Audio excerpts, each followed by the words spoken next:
Greetings and welcome to the latest installment of the Senturus Knowledge Series. Today, we're pleased to be presenting to you on the topic of creating a Power BI report your boss can actually navigate. Our agenda today, after brief introductions, we'll get into what is the real meaning of self-service analytics, talk about understanding your audience, and then getting into the specifics around leveraging Power BI functionality to make an enterprise workbook that your boss can actually navigate using tools like Bookmarks, insertable objects, publishing, and the concept of designing to your audience. Please stick around after that for a brief and informative overview of Senturus and free additional resources for the always informative Q&A. So joining us today, I'm pleased to be joined by my colleague Patrick Powers, who has over 20 years of experience in BI and data analytics. He's one of our senior trainers delivering classes on Power BI, Tableau, and Cognos, and his certifications include multiple programming languages, Java, C++, and data certification, numerous other things that aren't listed here.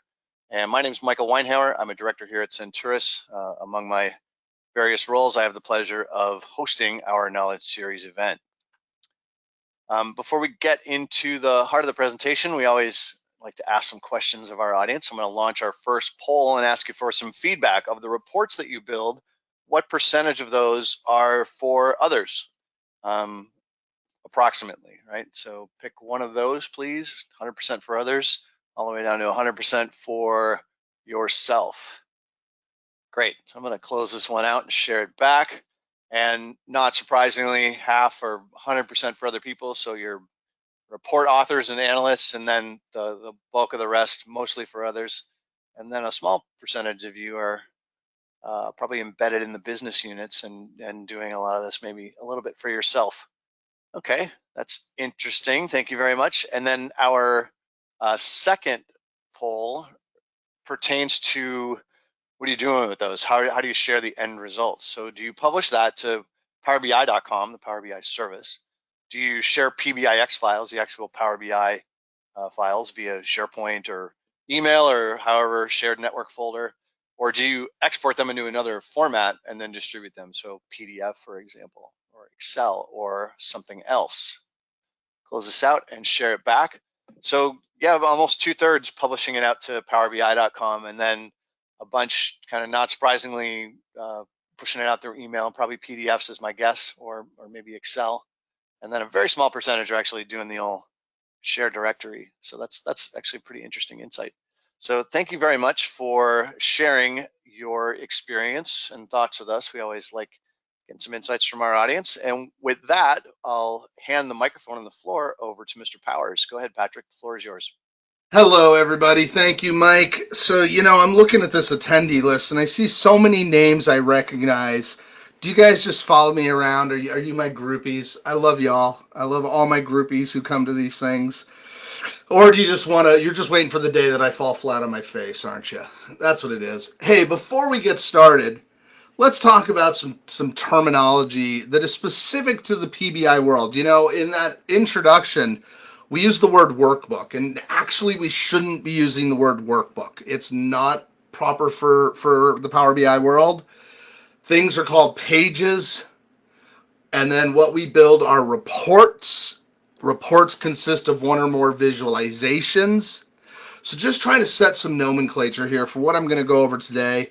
If I use an incorrect term, trust me, I know what the right terms are, but as Mike said, I deal with a lot of different products, and workbook is a perfect example of that, right?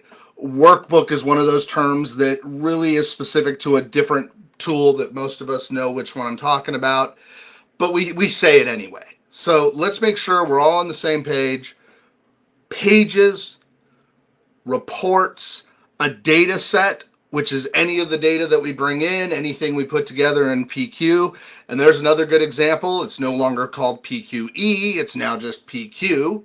So yeah, update all of your notes too. UX, when we're talking about user experience. And here's a big one. This is a big one that I see a lot.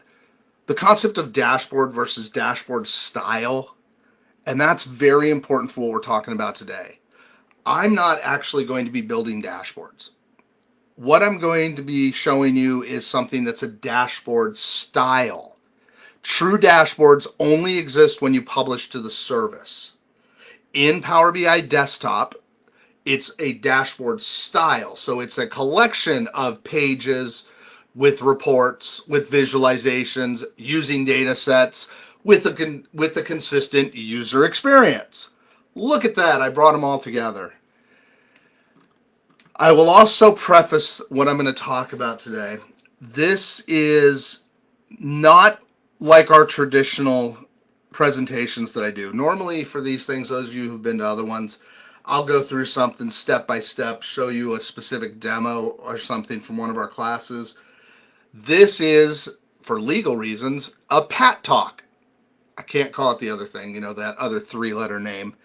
It's a pat talk because I want to talk. I want to appeal to you as developers. Look, you guys just showed us 54% of you are doing this 100% for other people. 33% are doing it 80% for other people. That is 87% of you. Okay? We have to understand that we're delivering to other people, which leads us to this talk about what is self-service. There's a big difference between self-service development and self-service access. There's a push in modern tools that say, hey, everything's self-service, it's self-service. What they're getting at is the concept of you don't need to wait for IT. You don't need to wait for an ETL person. You don't need to wait 6 months for data to go through all these processes. We make it easy for you to upload and to work directly off an XLS. That's self-service development, not self-service access. Self-service access is what we need to focus on when we're ready to share with the other people. Again, 87% of you are sharing with other people. We need to think about self-service for them. Because even the easiest of tools, not aimed at the end user, it's aimed at you, the developer. Look at this beautiful IDE we've made. We've made it so easy to create DAX. We've made it so easy to change this. End users aren't doing that. They're not. Consumers are our target audience. So we've got to deliver something that works for them. And if we think about modern delivery of things, we think about modern usage of products. People these days don't know what a program is anymore. They don't call them programs. They call them apps. And we have to think in terms of that. We have to think in terms of app development, web page development. Also, not all users process data the same way. This is especially true when you're talking about non-technical people. A finance person consumes reporting very differently than a marketing person does. They're looking for different things. They have less time to spend on it.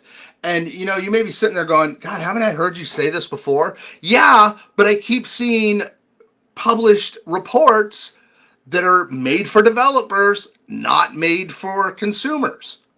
So I'm going to keep saying this over and over again. The other thing, too, is we tend to forget about interactivity. If you've been doing this a while, like me, because I'm ancient, me and Betty White sit around talking about the days before sliced bread. You kids today with your fancy sliced bread.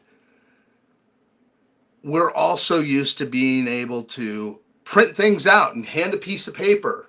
And if you've been in this a long time, like I know some of you have, we've all been promised the paperless office. Yeah. What were printer sales last year? So the paperless office that we're never getting to. But that's how we think about building these things. We think about building them in terms of printing them out, right?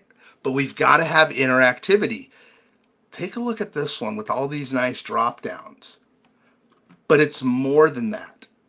if we want to catch people's attention, if we want people to use it, because remember, regardless of the tool, the number one success factor of any business intelligence tool, any reporting tool, is that people actually use it.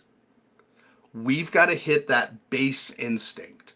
And that base instinct of everybody is pushing the big red button. Okay? We all want to push the big red button, don't we? You know, I'm dying to push this here, and I don't know what it's going to do, but hey, we all want to push this big red button. And there's article after article on this about why people want to do that, why people want to have that big red button pushed. But if you want people to engage, if you want your end users to get excited about the things you're building, you got to have a big red button. There's got to be something, anytime that I can show Ren and Stimpy just makes it worthwhile. You got to have a big red button. Think about this. Across the world, there are museums that are specific to this kind of concept. Things like the Exploratorium in San Francisco. It's about hands-on. It's about touching. It's about pushing buttons. It's about becoming in depth with these things. Got the Exploratorium in San Francisco. There's Nemo in Amsterdam. Okay? There's OMSI in Oregon. But the one thing that all three of those have in common is that they're about touching, and they're about pushing buttons, and they're about bringing you into the experience right here. Come face to face with life-size dinosaurs in this immersive experience. That applies to reporting too, gang. It applies to the things you need to build for end users. It really does. Now let's see if I can switch back to this without showing 17,000 different windows. Hey, look at that, I did it. So we need to understand our audience. We need to understand what they're doing. We want to get them engaged, which leads us to a thought about personas. Each one of our end users has a different persona. The finance person, the marketing person. A good example of this, now this data is obviously slightly out of date, but it's still applicable here. Best Buy, one of the best known ones about personas. In a Washington Post article, they broke it down. Best Buy categorizes, and again, this was, a few years back, so who knows if they use the exact same terms, but it's still pertinent. Buzz, the young tech enthusiast. Barry, the wealthy professional man. Ray, the family man.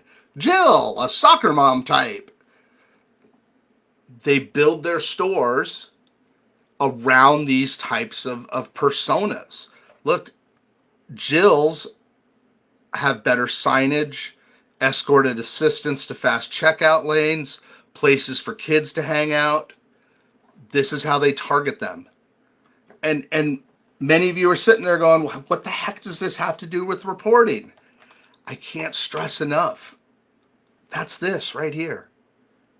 Whether it's the color scheme you use, whether it's putting that big red button on there, whatever it is, we've got to hit those personas. And as the developer, you need to figure out who that is. What are the personas of my organization? Who am I delivering to?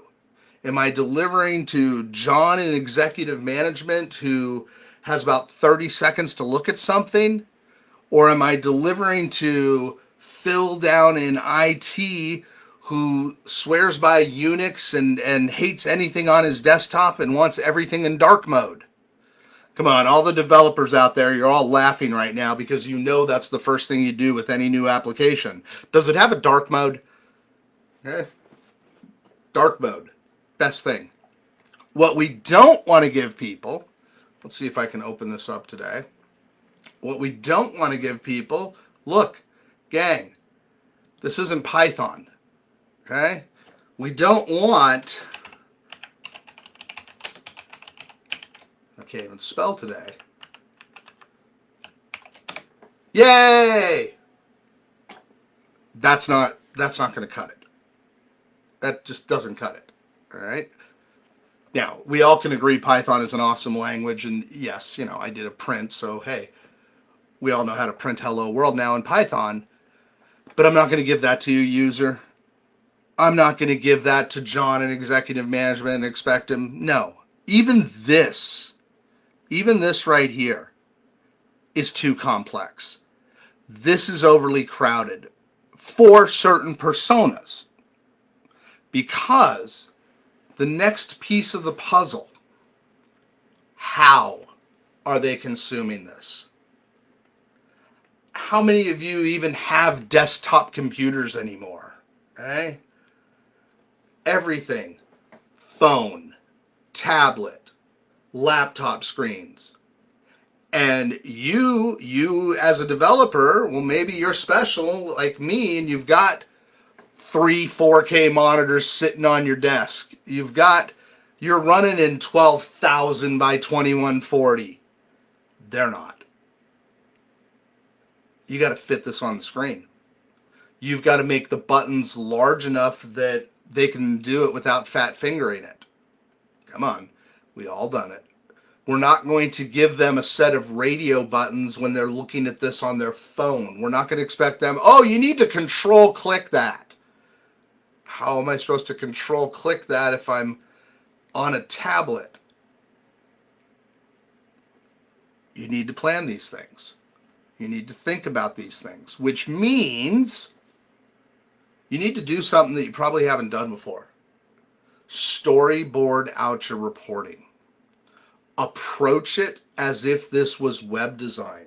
And maybe you get your web designers, your internal web designers on board, so that way you can, and somebody out there is going to be very happy when I say this, you can stay on brand. Yeah, branding.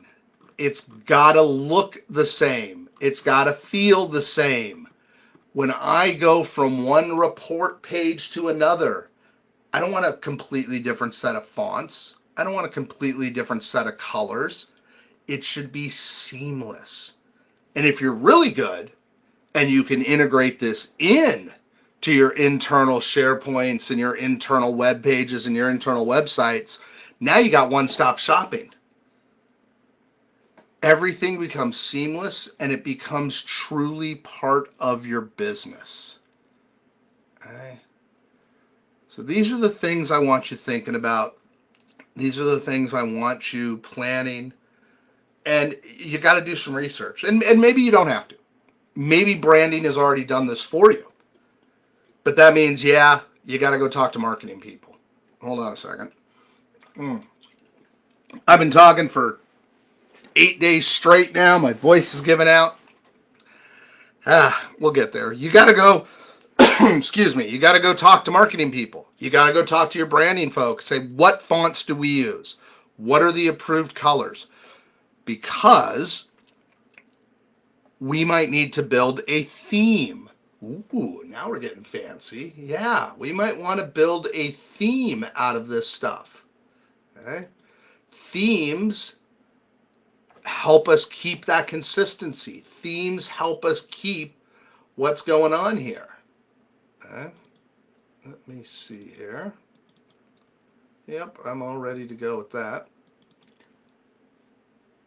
So we want to keep these things in mind. We want to talk with branding. We want to make sure that we've got the right fonts, the right colors, the right everything.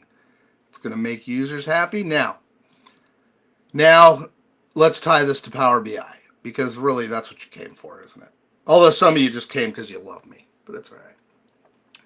Power BI gives us a lot of ways to do these things. There's a lot of built-in functionality and features. It makes designing a good user experience easy. Bookmarks, shapes, images, the selection pane. I'd love a poll to see how many of you have never even opened up the selection pane in Power BI. Okay? What is the selection pane? These are the things that we can use as designers and authors to build something that any user can create. Bookmarks is probably the easiest and the simplest one. Bookmarks are great for snapshots of data. They're great for allowing us to create data states. We can see views of data. But when we start applying them to user interface, we can use them to navigate between pages or hide or show objects. Because I know what at least one of you is thinking right now. Well, I'm not going to build 4 different versions of this, one for Buzz and one for Jill and one for Rudy. I don't know who Rudy is. I made Rudy up. You don't have to. If you're using Bookmarks effectively, you can build one PBIX to deliver, but make it meet multiple needs. And I'm going to show you all this in a moment. Don't worry. Insertable objects, shapes, images, buttons. I talked about mobile delivery a moment ago.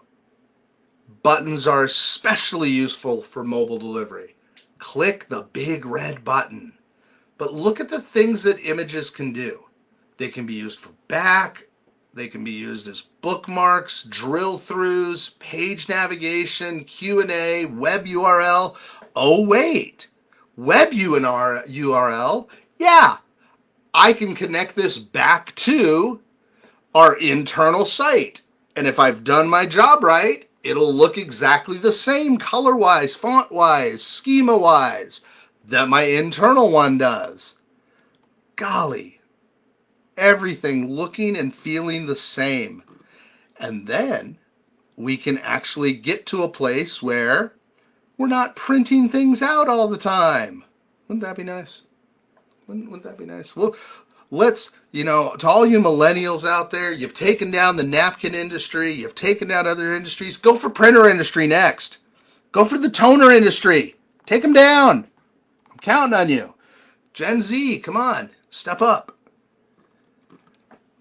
All of these things come together when we publish. We have to remember when we publish, only include the right amount of pages.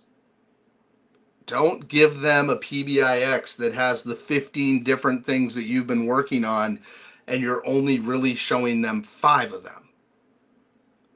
Hide pages. That's a big one. That's a really big one.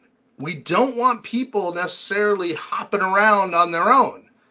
Well, Tommy Lee Jones said it. A person is smart. People are not. When we get a group of people and they all start clicking, we got issues. So hide. And this probably one of my biggest personal pet peeves, rename things. I know it's tedious. I know it takes a lot of time. I know it's annoying. But you need to rename fields.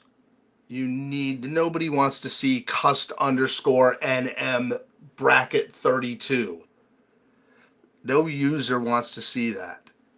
That means attributes in the data set. That means titles. That means page names. Rename everything into business terms. This is why interns were made. We can sit an intern down and say, here, rename these 4,000 fields. Earn your cookie. Then you need to test it. Ooh, that's a dirty word, isn't it? We need to test this. We need to test it not just on your machine. It works on my machine. Great, let's ship your computer to the customer. That ain't happening. We need to test it on everything. Different monitor sizes, different laptops versus desktops, phones, tablets. Test it. Test it on everything that you can. I think I have one more little image before I take you out into this. Yeah, here's a great little image. Just to kind of bring together everything I'm saying. Typical Apple product. Typical Google product. Your company's product. Look familiar? We don't, stuff that happens. We don't want this. We don't want this at all. This is too simplistic for what we're doing. Yeah. But man, you got to avoid this too. Don't put the kitchen sink in there. And here's a perfect example of what I was just saying. TQP stat. Huh? What is that? That's not a business term. All right. Let me show you a real world application of this. Let me show you putting aesthetics first, the formatting pane, navigation and bookmarks, and publishing. Let me show you all this. You ready? You're excited? You're on the edge of your seat? You know, there's not been a single question, which I think is a first. So either I've stunned you all into silence or I'm actually making sense for once. Let's see what happens when I actually bring this up. Ta-da! Look at this. The Senturus reporting portal overview page. Looks like a website, doesn't it? Notice the neutral colors to make sure that I'm addressing those with color deficiencies. Look at how little there is on this overview page. It is not crammed with 23 different charts and visualizations, is it? Quick access links. Oh, look at that hover over. Oh, fancy stuff. This is what we're talking about. Making it very easy for a user to understand. Website, a help icon, a link to the website here as well, and just the number of pages appropriate for this data set. Now, let's start talking about all the things I did wrong. Things that your users will absolutely notice. And I'll tell you what, those of you who've been to these before, you probably have heard the name Andrea. Andrea is our marketing person who coordinates a lot of these. The minute Andrea saw this, the first thing they pointed out, you're not using the same font on every page. Yeah, believe it or not, that was what caught their attention immediately. Was I'm not using the same font on every page. I'm not even using the same font on this page. And as silly as that sounds, that can turn a user off. That can cause a user to go, there's something about this that doesn't sit right with me. And look here, sales amount. Yeah, I should really have a space in between that. I really should. All right. What about themes? What about themes? I want to be able to make sure that it matches my company colors. So you can see my current theme is an official marketing and branding approved Senturus theme. That might sound like a lot of work to you, but let me show you what actually is in a theme. There it is. Themes are nothing but JSON. And they provide the colors. Okay, here's my data colors. Here's my styles. Here's my official font. Here's my font for this. Here's my font for that. And you see where I've got a problem. I'm using Trebuchet and Arial, where it should be Arial in both places. But it's just JSON, gang. It is not anything difficult. It's about as easy as that print hello world I just did in Python, okay? It truly is. Got a gnat flying on my screen. So you can get this information from your marketing team, from your branding team, and they can provide you all of this data. They can say, here it is. Here's the hex code values for all of our colors. Here's our font family. Here's what we're doing. Come on, 5-10 minutes to write this. JSON is not a difficult language, and you can really copy and paste a lot of this. You take one of the example ones and just tweak it for your needs. But this way, you end up with something consistent. Now, here's the cool part. Oh, look at that. When I click on one of the buttons, I navigate just like if it was a web page. I've got regional data. I've got product summary data. I've got customer demographic data. And it opened in another window, but look at that. It takes me off to the Senturus website. Here's one that so many people forget to add to their reports. A help page. A help page. You want people to stop calling you all the time? Tell them who they should call. Are you having problems with the portal? Call John.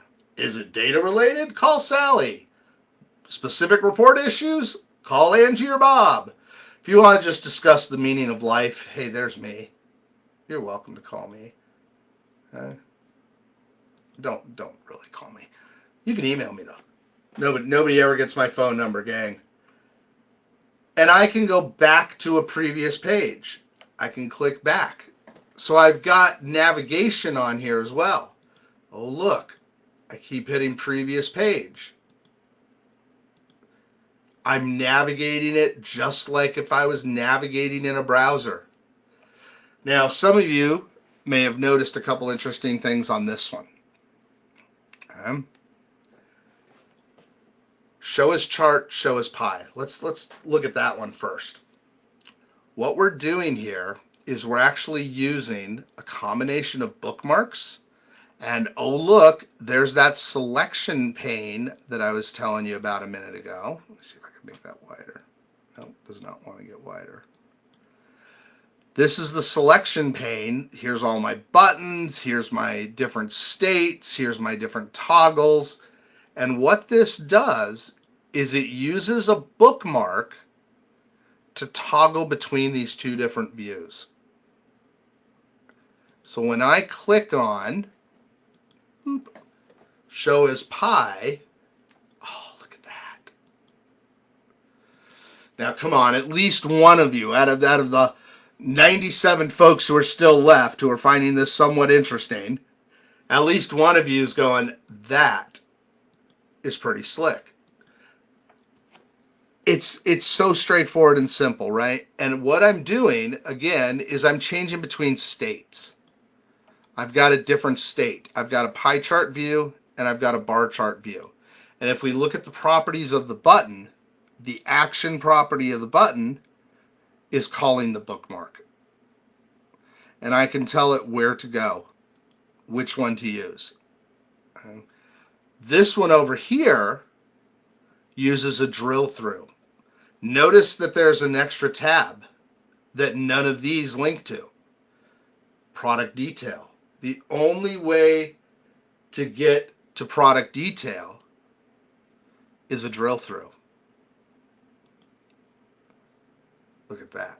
And there's that kind of thing that somebody might really like. And here I'm using a matrix, and I can drill on columns or on rows. I can navigate down.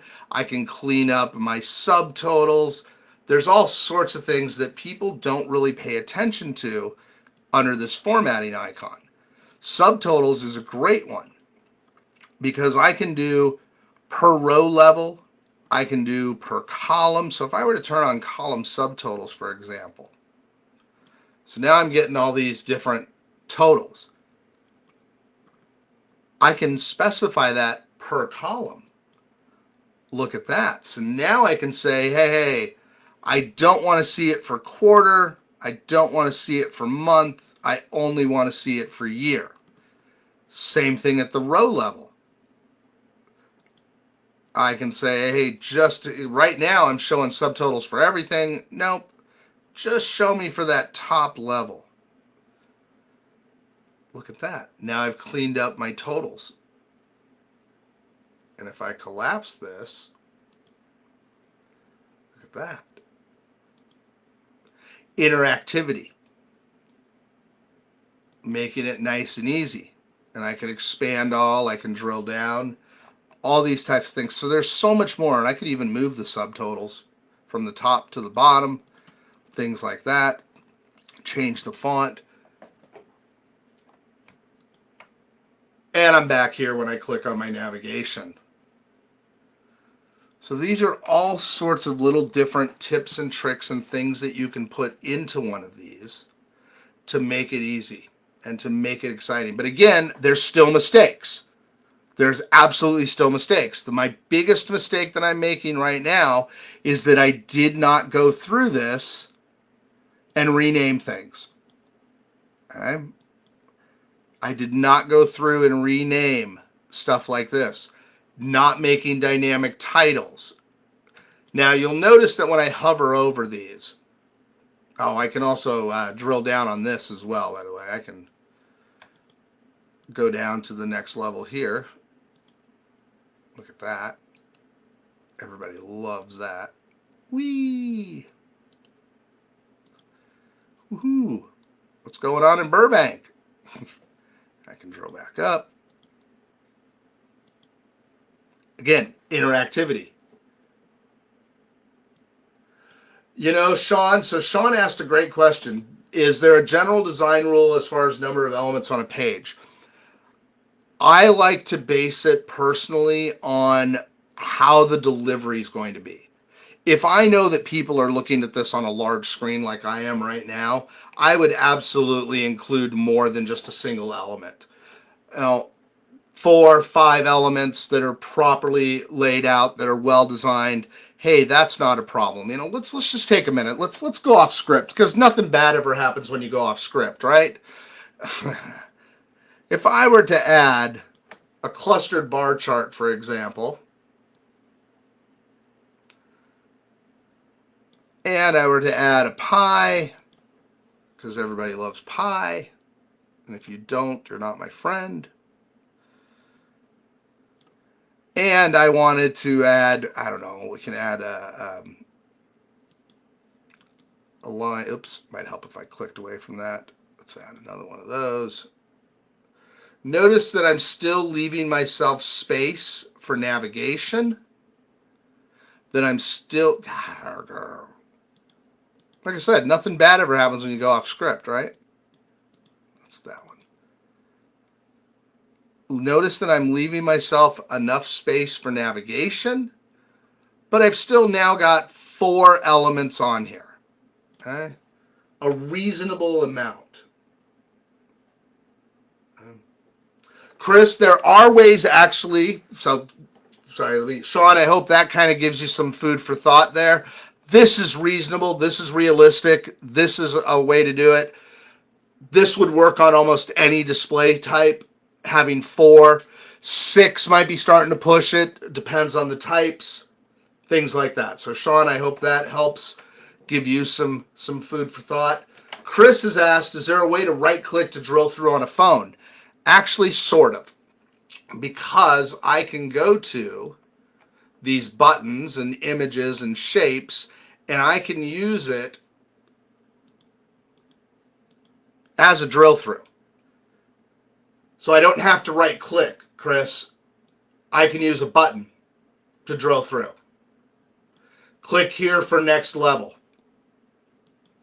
So that would be a perfect way to do it. All right, so Chris, I hope that helps. Right there. Now it doesn't matter if they're on their computer, if they're on their phone, if they're on a tablet. I gave them a button. And if you really want to get fancy, I don't know where the heck I put them, but let's see where I put them.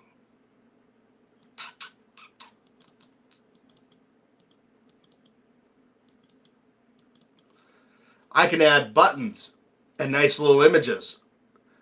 Put a nice go button right on there, right? Have a drill down button. You could have something like an arrow or something that indicates click here. It's going to depend on the persona. It's going to depend on who's using it. You know, maybe some people I do need to make the go button this big. But going back to Sean's question about number of elements on a page, Notice, Sean, how quickly that when I start adding these other elements, and if I were to start adding slicers, I'm starting to take up a lot of real estate. Okay.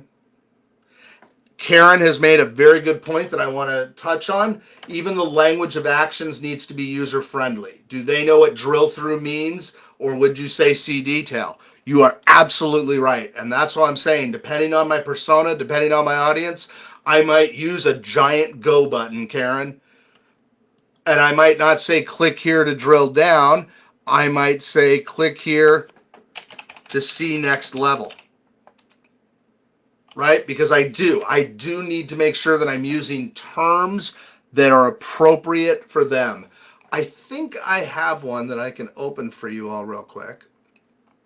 Again, going off script because I still got 16 minutes and it was moved. Shh. Don't ever go off script. It's not dangerous to go off script at all. Aha. Let's see if I can show you one. This is the workbook that we create in our 2-day PBI Biz class. It covers everything from basic visualization development all the way through to the stuff we're talking about here today. And I want to show you one in particular that I think some of you will like. Right here. Clear slicers. Nope. Viz toggle. This is what I was talking about a second ago. There we go. Slicer pane. Going back to Sean's point about number of elements on a page. But I need to fit all this stuff on a page, but I also need to have 3 slicers on here. You're going to love this. Look at that. How about an expand collapse slicer pane? Easily accessible on a phone because they can just hit buttons with their fingers. The language, would I say show slicers? Maybe not. Maybe I'd say show filters depending on who it was. But look at that. With one simple click, I can hide and show a filters pane. And again, at least one of you saying, all right, that's kind of neat. It's all these things that when you put them together, we end up with something that becomes very usable, very user-friendly, and a good experience. Now, you'll also notice that as I hover over many of these, they say control-click to go here. Here's the other thing you don't actually have to worry about, or at least, let me look at the number again, 59% of you don't have to worry about. Thank you, Chris. I love that slicer pane too. It helps us get more on the screen, but still gives us options, right? There's a million different ways to do these. Wait, I'm going to show you guys one more because you're excited now. Here is, right here, this is a dashboard style report where I'm using that go button and a drop down. Look at that. Boop. Boop. Very mobile friendly. Okay. Very mobile friendly. Big text. The slicer pane, Florentino asked, is the slicer pane based on bookmarks? It is. It's based on a combination of bookmarks and buttons. Okay. So there's a couple different things going on here. So I've got an expand image. I've got a sales amount by calendar year in there. But yeah, there's a few different things going on here. I'm using the format image, and I'm using bookmarks to go back and forth. Again, if you want to learn how to do more of this stuff, these are actual demos in our 2-day Power BI Biz class. Okay. All right, let me go back to my main one because we're about 13 minutes now. So again, you see, you're quite welcome, Florentino. You see as I hover over these, control click, control click, control click. That question came up. How do you control click? How do you right click? How do you do these things on a phone? Well, when you're publishing, which window is it? I don't know. Where'd it go? There it is. Okay. When you're publishing, it looks different. And this is the wonderful thing about publishing out to the service. Here is that same one published out. When I'm in here, it's just a click. Okay? It's no longer a control click. It's a single click when you publish this out. Also, gosh, does that little image look pretty familiar to what I just showed you in that slicer pane hide and show? Okay. Mike, a question just came through. Can we post the link to the 2-day class? I don't know if it's on the website yet, but Mike, if you could take a look and maybe post that link. Danielle, again, I'm not sure if it's on the website yet, but we'll have Mike take a look and see. Yeah, I don't know that it is, but there's a link in the presentation to all the Power BI training. There you And go, I Danielle. will post that, and when it's there, you will see it. Okay. So again, when we're here, thank you, Mike. When we're here published, you'll also notice that when I publish it, look at how much larger it is. Okay. Look at how much bigger it is because I don't have that bottom section. I don't have the fields pane. I don't have all these other panes. So going back to Sean's question, here I may be able to add more elements when I publish it out. And I'm currently running in 1920 by 1080. That is what I use for these kinds of classes. Normally I run in 3840 by 2160, so obviously I could fit a lot more on a single page for my view. But even at this resolution, I definitely would include more. I made this one intentionally simple for everybody to see. This is more of the kind of thing I would use in a presentation or give to management. So yeah, you can definitely put more on here, and I only have to click once to get to where I need. I click once to go to previous page. I click once to show between my different charts or pie. Very simple, very easy to use. And then of course, still got my help page. Look at that. Don't discount the help page. People like help pages. They like knowing who they can reach out to. And this way you can tell them to go talk to somebody other than you. Stop that phone from ringing. You know, I took a real chance putting my actual email address on here. These are all fake, by the way. There is no John Smith, Sally Jones, Angie Singh, or Bob Gunderson. Oh, but there's me. So we'll see how many of you actually email me. I'd be very curious. Okay? Very curious. All right. That is what I have for you today. There are 9 minutes left. Mike, it is back to you. I'm going to go back to here, and we are back to your presentation. Patrick. That was very informative.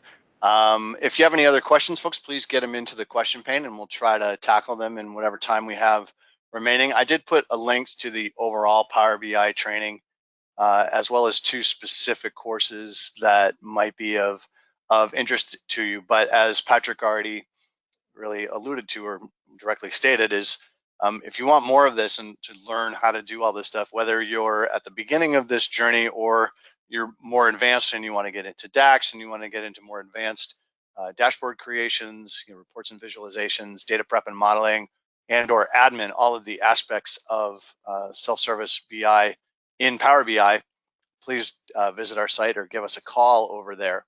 Give us a call. We provide tons of hundreds of different resources on our website and have been committed to sharing our BI expertise for over a decade. So if you go back to that resources page, you'll see all the aforementioned stuff, product reviews, tech tips, and our fabulous blog. You can also see recordings of Patrick's 2 last webinars on Power BI Report Builder and paginated reports and Power BI data cleansing and Power Query Editor. So you get a good taste of what some of those things are like, and I think you all get a sense for what Patrick's probably like as an instructor. So next slide, we have an upcoming event here. Same time, same channel. This one will be Rock Ad Hoc Cognos Reporting using data modules and Framework Manager. And so that'll be in just a couple weeks. Go ahead and head over to our webpage and you can, excuse me, register for that. A couple quick slides about Senturus here. We concentrate our expertise solely on business intelligence with a depth of knowledge across the entire BI stack. Our clients know us for providing clarity from the chaos of complex business requirements, disparate data sources, and constantly moving targets and changing regulatory environments. We've made a name for ourselves because of our strength in bridging that gap between IT and the business users. I think you had an example of that today where Patrick, rather than talking about many of the technical aspects, I mean, you got the technical tools, but it's really about getting that adoption that comes from delivering content that is easily navigable and useful. We deliver solutions that give you access to reliable, analysis-ready data across the organization so you can quickly and easily get answers at the point of impact in the decisions you make and the actions you take. Our consultants, as you can see here, are leading experts in the field of analytics with years of pragmatic real-world expertise and experience advancing the state of the art. We're so confident in our team and the Senturus methodology that we back our projects with a 100% money-back guarantee that is unique in the industry. Coming back to our training real quickly, we provide training not only in Power BI, but the three main platforms that we support, Tableau and IBM Cognos Analytics. And we're particularly ideal for organizations that are running multiples of those platforms, i.e. most of you, or those that might be moving from one to the other.